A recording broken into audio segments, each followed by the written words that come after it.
Hello friends, we all are waiting for ultimate truth, and that is the death only.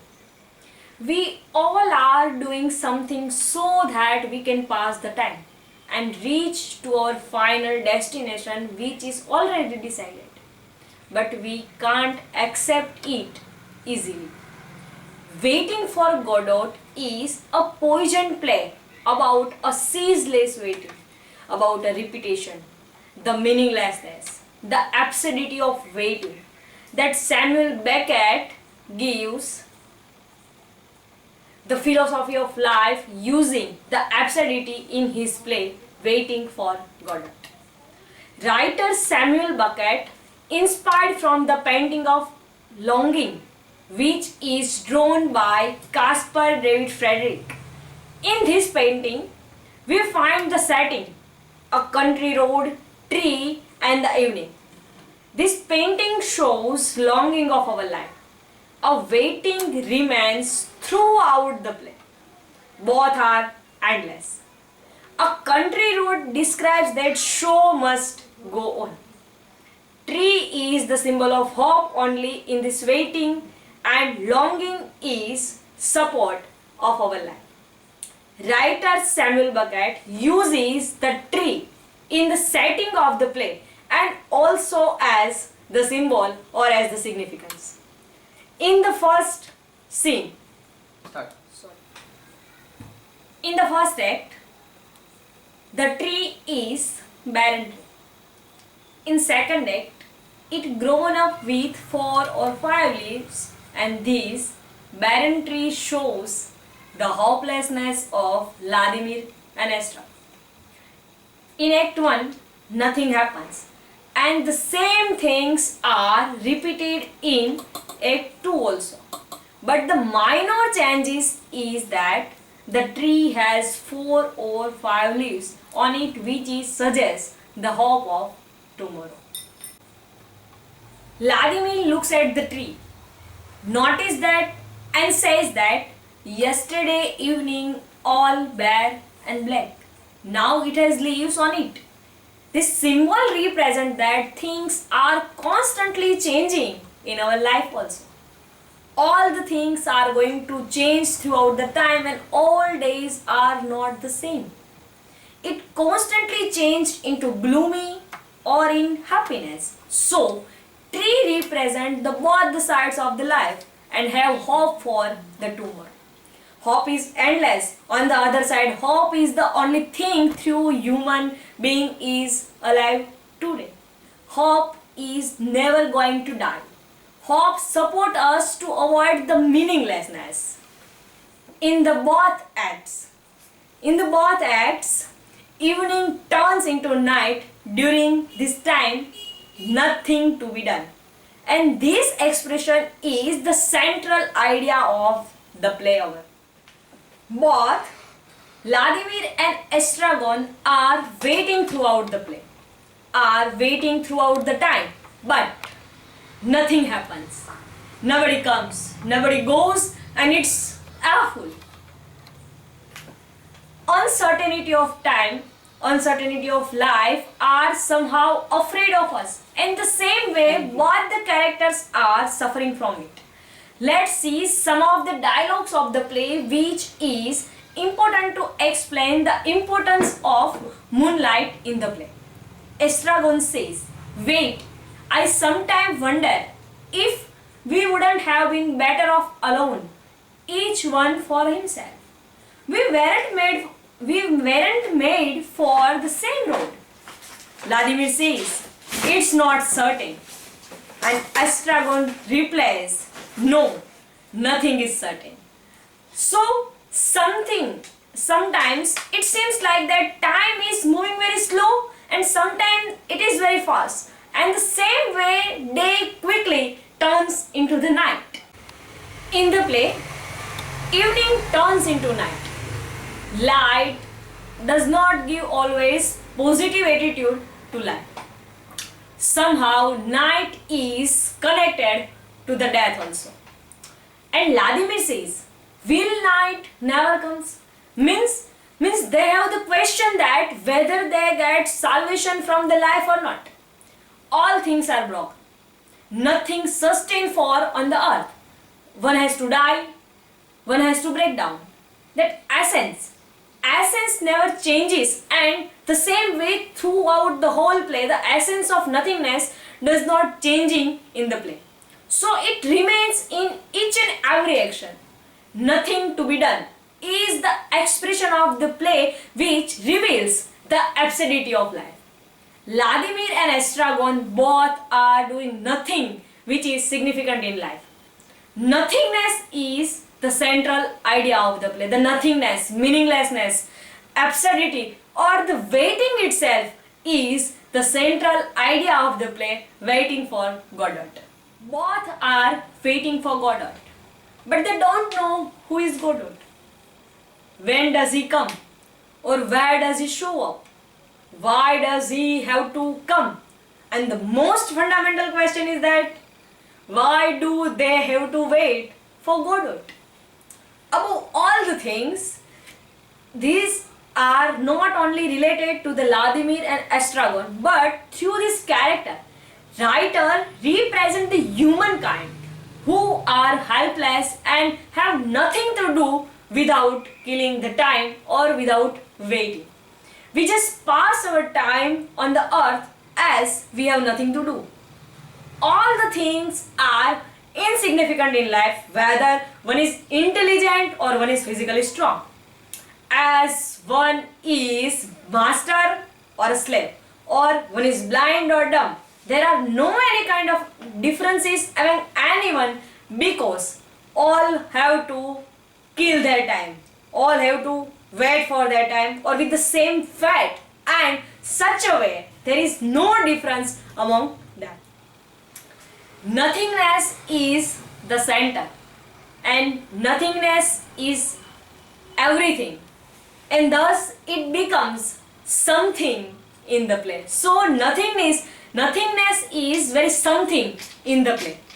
Yes, I agree with the point which is mentioned by E.G. Marshall that the play Waiting for Godot was a positive play, not a negative, not a pessimist.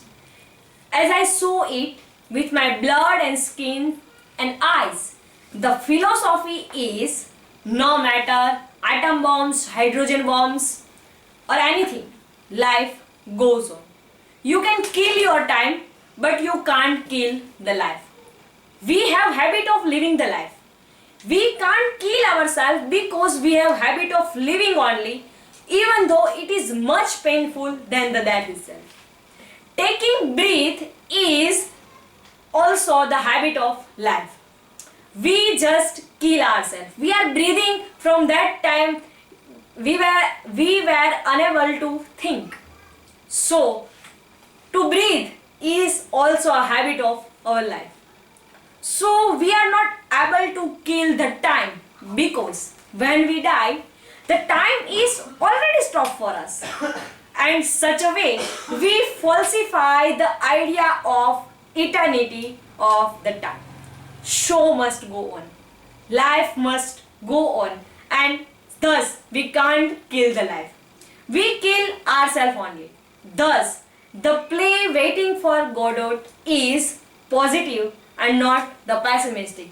And this way, waiting also becomes the positive, not the pessimistic. In the play Waiting for Godot, writer uses different kinds of symbol in it. Boot and hats are among them. Boot represents the lower position and the physical aspects. And the hat is directly connected with the intellectuality. Hat represents the rational side of our life, whereas the boot is the symbol of physical appearance. Playing with the hat symbolizes the thinking through which suggests that one has to be pure inside. Shoes at the first sight becomes very vital thing or very trivial thing, but in a play it becomes very significant, very important. That why that through the boot Astragon blames to boot, but the actual problem is that with his own foot. We all are also doing the same thing with our life. Problem of feet, blaming the boot. Problem of feet, blaming the boot. For human being, it is not easy to accept the death, the final truth of the life. Many people are waiting for Godot, waiting for God. Someday He will come and do something for them. For them, Godot is God only. God is an object or a desire or a goal. And when it comes to goals keeps on changing because the desire is endless. Once we get one thing, we have desire of having another thing. The same way, once we achieve a goal, our goal is changed from another goal. Means there is constantly keeps on changing.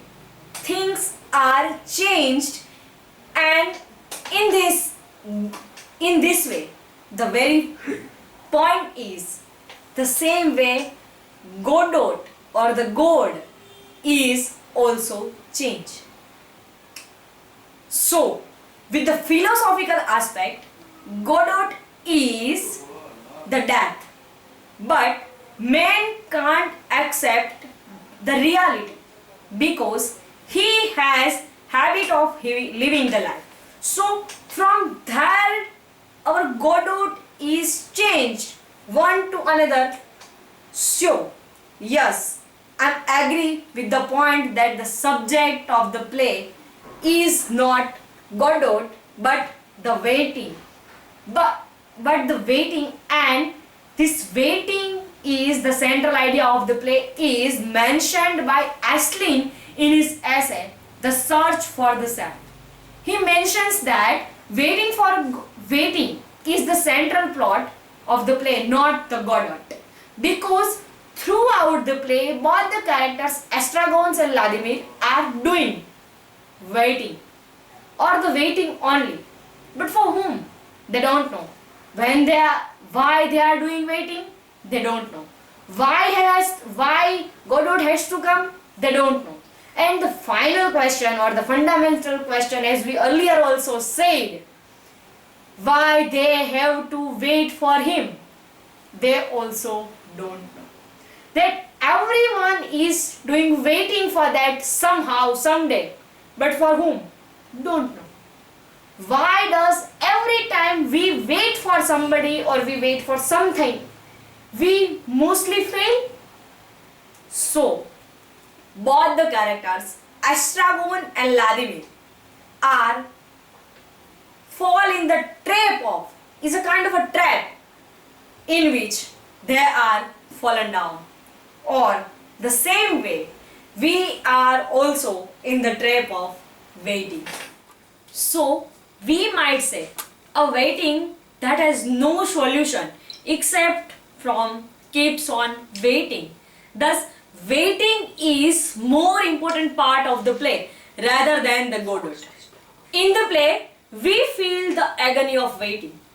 One or another way, we all are doing the same thing in our life. We all are waiting for someone, waiting for something, and then even waiting is too much irritating for us.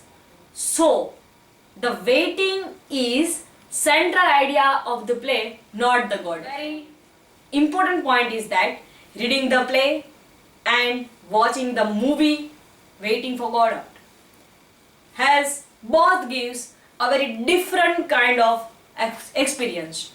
That Vladimir and Astragons are killing the time in questions and conversations while waiting.